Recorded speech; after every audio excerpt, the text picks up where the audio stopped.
Por favor.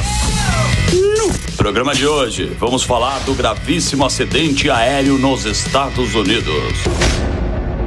O que realmente aconteceu? Falha humana? Todos os detalhes no programa Pânico.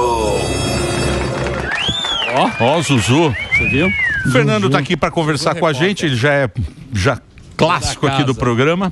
E a gente sempre, né, traz aqui num momento complicado, né, para falar de acidente aéreo, que é uma coisa que a gente não tem que ficar com medo de avião, não. Porque eu tava vendo uma pesquisa, é mais fácil você ganhar na Mega Sena do que você estar num acidente aéreo. Mas é algo que chama muito atenção, que a mídia cobre muito e tem muita história sobre isso. O que você já pode adiantar desse acidente que a gente teve lá em Washington?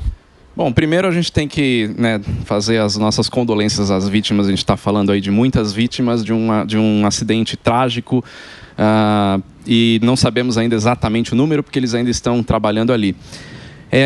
O fato que a gente sabe é que um helicóptero do Exército dos Estados Unidos, é um helicóptero, um Black Hawk, inclusive... Aquele grandão, grandão, inclusive o mesmo modelo operado pela Força Aérea Brasileira, pelo Exército Brasileiro. O Brasil também tem esses helicópteros aqui.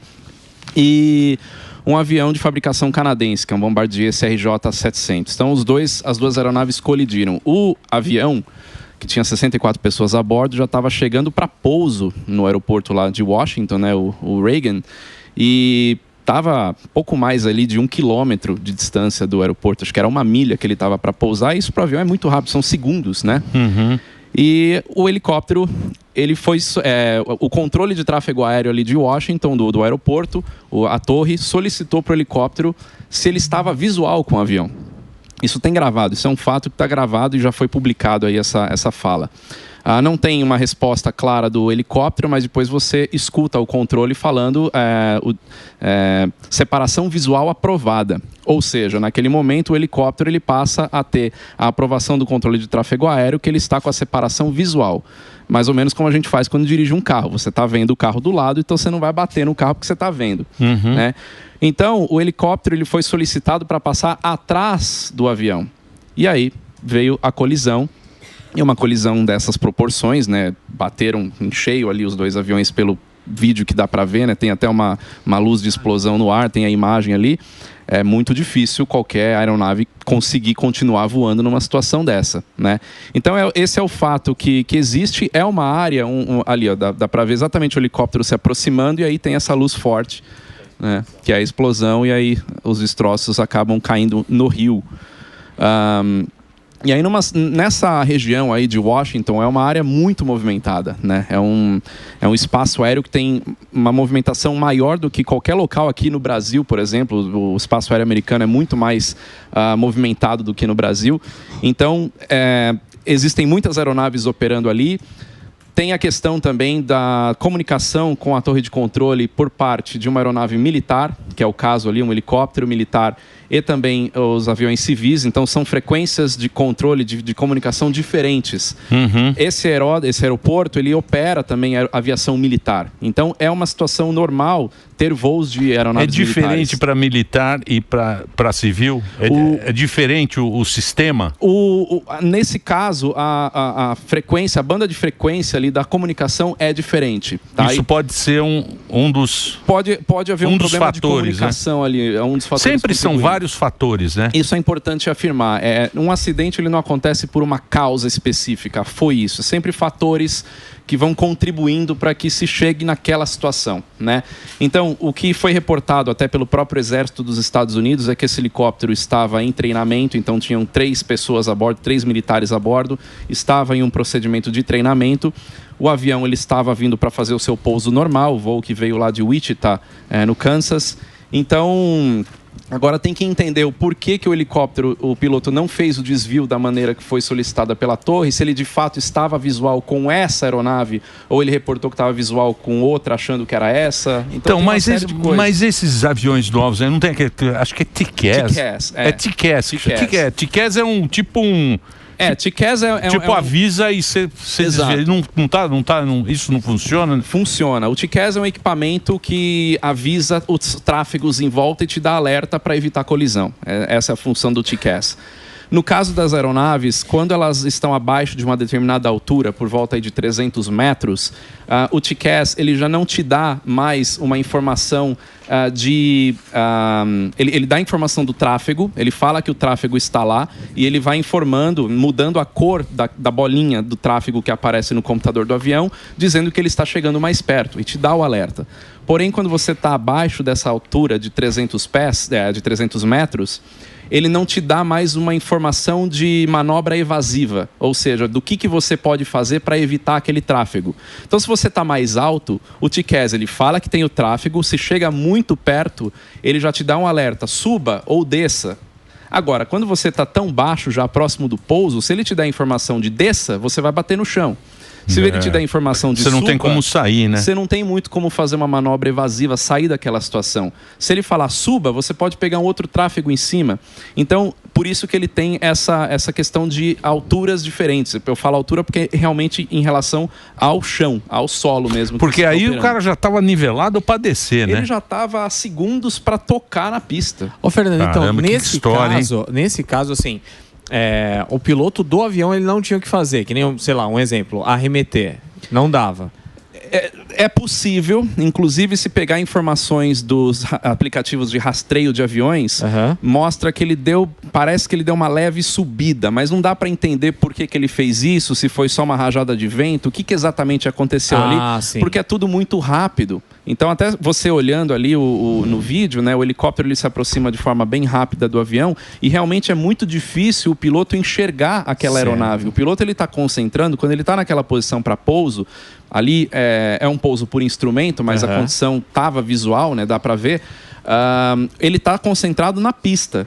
Né? Ele está olhando a pista para efetuar o seu pouso. Então, é muito difícil numa situação dessa o piloto estar olhando em volta e tá vindo uma aeronave, por isso que tem o TCAS que ajuda, mas aquela concentração ele tá para efetuar o pouso Nesse do caso, avião. então, 100% da responsabilidade do desvio seria do helicóptero. Seria do helicóptero. Até porque ali você coloca duas situações. Um avião pousando por instrumento na sua condição final ali para pouso. Sim. E um helicóptero reportado para fazer uma separação visual. Certo. A partir do momento que ele diz que ele vai fazer uma separação visual ou isso é solicitado pela torre, a responsabilidade dessa separação visual passa a ser do piloto. Então, teoricamente, o piloto do helicóptero teria que estar vendo o avião e efetuado a separação, porque o avião estava na sua situação normal para continuar o seu pouso. Normal. Então, assim, claro que se o piloto enxerga uma condição dessa, vê uma aeronave, ele pode tentar ter alguma reação. Mas naquela condição, próximo já da pista, à noite, com sua autorização para pouso concedida, ou seja, ele estava estabilizado, estava tudo certo. Né?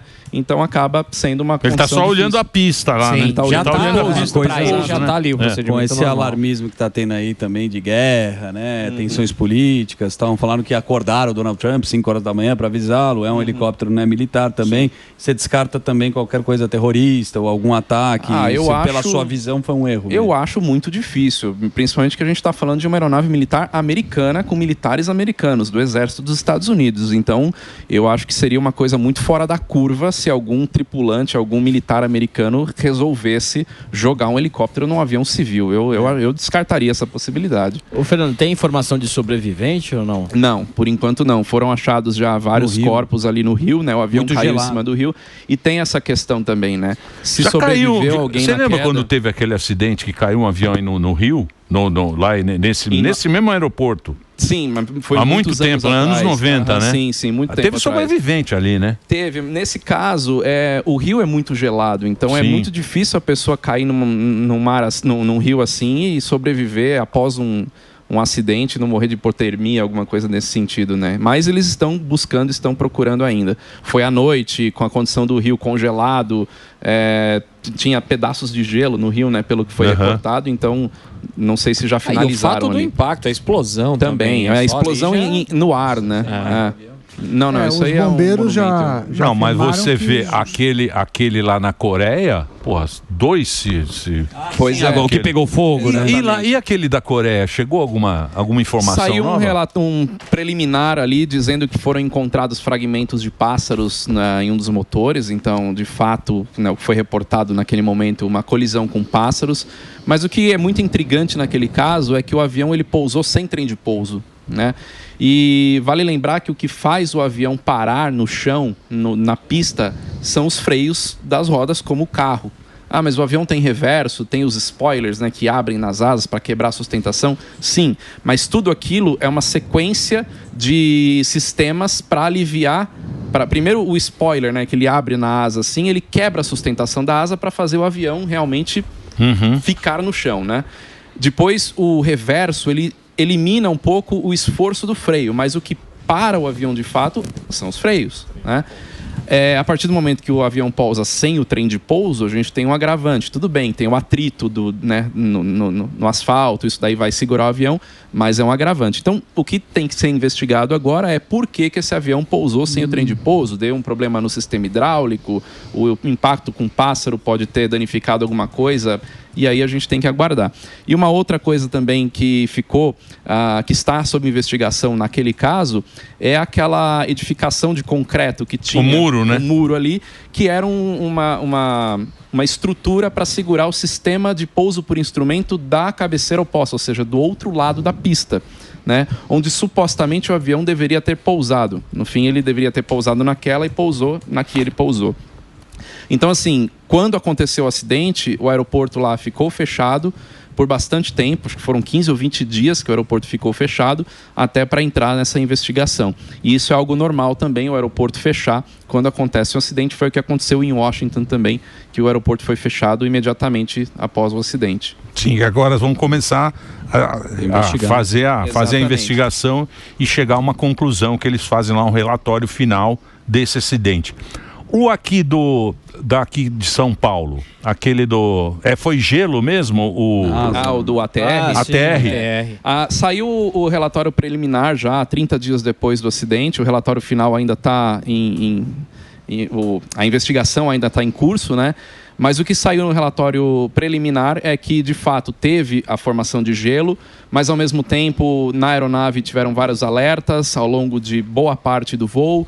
Teve uma conversa entre os pilotos na cabine falando que tinha muito gelo, falando na falha de um sistema antigelo, mas essa falha ela não foi reportada exatamente o que era essa falha, né? Então, isso aconteceu 1 hora antes do acidente de fato acontecer. Então, ainda está em curso a investigação. O gelo... louco isso aí, né? Pois é. O gelo pode ser um fator contribuinte. Porque, pelo que eles falam, parece que isso era corriqueiro, né? Sim. Isso tanto acontece. É que outras aeronaves passaram naquele mesmo local, né? As outras aeronaves passaram sem problema. O ATR, ele tem por manual que numa condição severa de gelo, a regra é saia, né? Ele tem sistemas de degelo, que você quebra o gelo formado, mas existe um limite. E a partir desse limite você tem que sair da situação, né? Então, sair da situação de formação de gelo para que você consiga tirar isso, né? Então, tudo isso é previsto em manual do avião de treinamento. No final do ano também teve aquele acidente em Canela, né? Gramado. Que decolou Canela, que parece que teve uma imprudência que não deveria ter saído de lá. Foi um acidente estranho, né? Também não, na verdade, o piloto também não era um piloto profissional, e isso avião... eu acho que aumenta muito a chance. O avião, ele era piloto proprietário, que chama, né? Então, o piloto voa o próprio avião, isso é algo comum, né? Nesse tipo de aviação. Mas a gente não pode já dizer de cara que foi a questão meteorológica. É um avião capaz de voar em condições por instrumento. É um aeródromo, no caso de Canela, que não tem controle de tráfego aéreo. Então, a operação é totalmente responsabilidade do piloto, cabe ao piloto julgar se aquela situação está de acordo com a operação e ele vai fazer o voo. Tanto é que o avião decolou.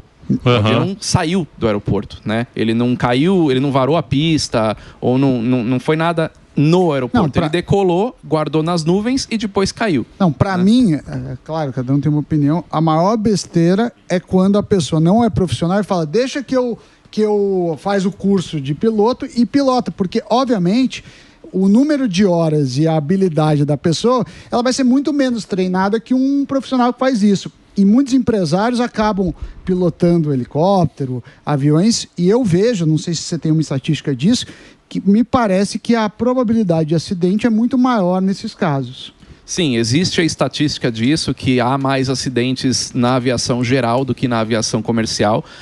Os dois regulamentos, né, se a gente falar da aviação geral, não considerando táxi aéreo, mas proprietários de aeronaves, enfim, é um regulamento diferente da aviação comercial. O nível de exigências da aviação comercial é muito maior, porque você está operando máquinas maiores, você está operando comercialmente, vendendo passagens, com muito mais passageiros a bordo. E o fato é que se colocasse toda a regulamentação da aviação comercial na aviação geral, não ia nenhum avião sair do chão.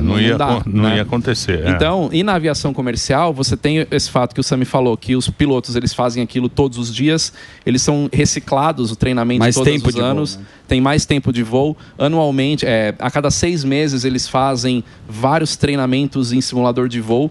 Por quê? Você, quando tem aquela rotina, a rotina de um voo é você decola, faz o voo de cruzeiro, pousa e tudo normal, isso 99,9% das vezes, né?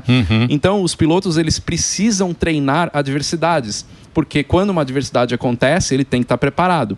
Obviamente, ele não vai treinar isso num avião real para não ter risco. Então, a cada 6 meses, os pilotos comerciais de linha aérea, eles fazem treinamentos em simulador de voo, simulando fogo no motor, choque com pássaros, um monte de coisas para eles estarem aptos a agir numa situação real. Na aviação geral, não tem isso.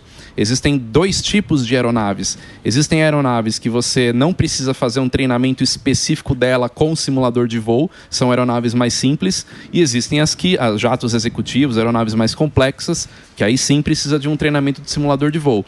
Mas as mais simples, a gente não faz, eu sou piloto da aviação geral, a gente não faz um treinamento periódico de simulador de voo para manter aquela proeficiência como na aviação de linha aérea.